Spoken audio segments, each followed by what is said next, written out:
Hi friends, very good morning once again.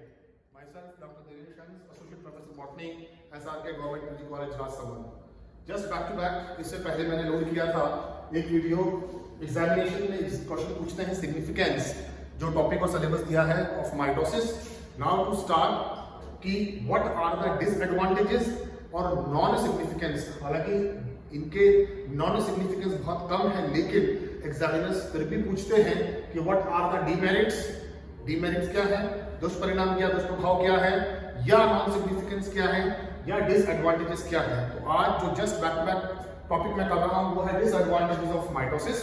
हालांकि बहुत ज्यादा नहीं है डिसएडवांटेजेस, बहुत छोटे हैं, लेकिन टू स्टार्ट विद जैसे कि नाम से जाहिर है कि क्या इस डिवीजन जो माइटोटिक डिवीजन समसूत्री विभाजन है उसके कुछ दुष्परिणाम या दुष्प्रभाव हैं या नहीं है.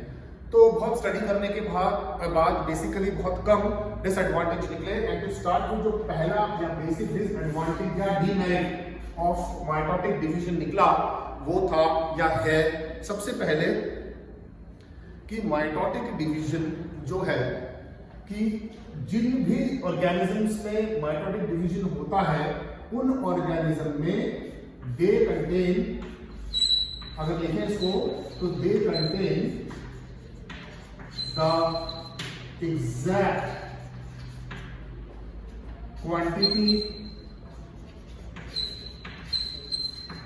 number, quality of DNA material. यानी कि जो जेनेटिक मटेरियल है डीएनए वो जो भी ऑर्गेनिजम्स में है वो एग्जैक्टली सेम होता है quantity wise, quality wise and number wise.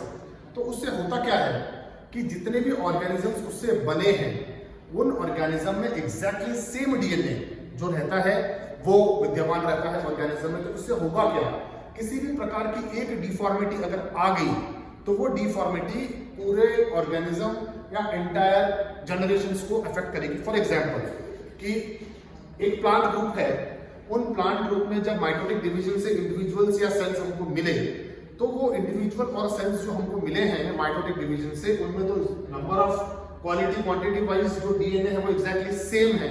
तो अगर उनमें एक चीज आ गई, फॉर एग्जांपल बात करें कि plants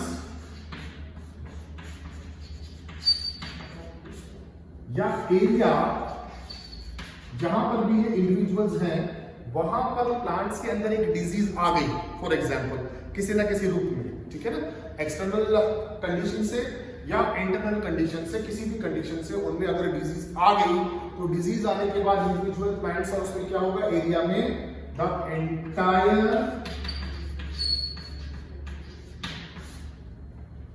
plant group will die.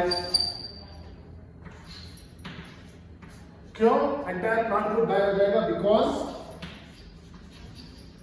Of non resistance.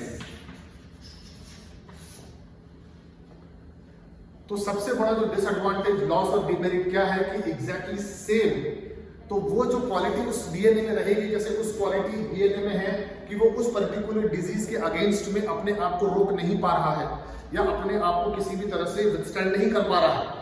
तो इस कंडीशन में क्या होगा कि एक प्लांट में अगर वो डिजीज आएगा तो वो same number, same quality, same quantity DNA की वजह से एंटायर प्लांट उस डिजीज के अगेंस्ट में अपने आप को रेजिस्ट नहीं कर पाएंगे और नॉन रेजिस्टेंस की वजह से पूरे एरिया में जितने भी प्लांट्स हैं वो एंटायर प्लांट्स विल डाई.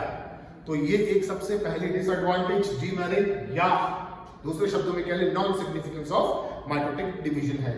और दूसरा मैंने जस्ट इससे पहले एक्सप्लेन किया था, the very second disadvantage of this mitotic division is क्या है कि क्योंकि माइटोटिक डिवीजन किसी भी प्रकार का वेरिएशन, नो वेरिएशंस, उत्परिवर्तन, जो म्यूटेशन होता है किसी भी प्रकार से नहीं कर पाता है. और mutation is basically responsible for variations, ठीक है ना.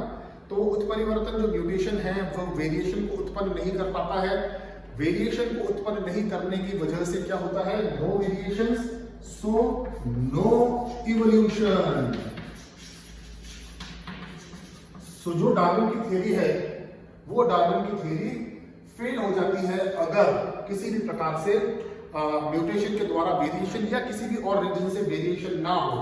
तो इन ग्रुप ऑफ ऑर्गेनिजम्स और प्लांट्स में जो माइटोटिक डिवीजन से रिप्रोड्यूस करते हैं, जो somatic cells, non reproductive cells, वो सेल्स किसी भी प्रकार से वेरिएशन शो नहीं करते हैं और वेरिएशन शो नहीं करने की वजह से किसी भी प्रकार से इवोल्यूशन शो नहीं कर पाते हैं। So no variation, no evolution. So तो क्या होता है इससे? इससे फ्रेंड्स ये होता है कि जो भी ऑफस्प्रिंग पैदा होता है वो offspring is not better then in any terms from the parent, और वो हर जनरेशन टू जनरेशन डिटोरिएट होता जाता है, घटता जाता है। तो अगर स्ट्रॉन्ग पेरेंट रहेगा और सेम चीज आगे चलती रहेगी तो वेरिएशन नहीं आएगा, तो इवोल्यूशन नहीं होगा। इसका मतलब ये है और एंटायर जनरेशन खत्म हो जाएगी। Offspring will not be better. जो संतति उत्पन्न होगी वो संतति किसी ना रूप में उससे पेरेंट से बेटर नहीं होगी। इसका मतलब ये है। So no variations, no evolution. उत्पत्तित संतति किसी भी प्रकार से पेरेंट से बेटर नहीं हो पाएगी। ये माइटोटिक डिवीजन का दूसरा सबसे बड़ा डिमेरिट या डिसएडवांटेज है। सो फ्रेंड्स, बहुत शॉर्ट वीडियो और नोट और टॉपिक के हिसाब से, लेकिन वेरी इंपॉर्टेंट टॉपिक। तो जो मैंने just back to back discuss किए मेरिट या सिग्निफिकेंस ऑफ माइटोसिस, और जस्ट अभी कंप्लीट किया डिसएडवांटेज या non significance of mitosis. Link description में मैं दे दूंगा, आप जाके क्लिक कर सकते हैं। जो छूट गए वो जुड़ जाए और पूछ लें, कोई भी डाउट है free to ask. Thank you.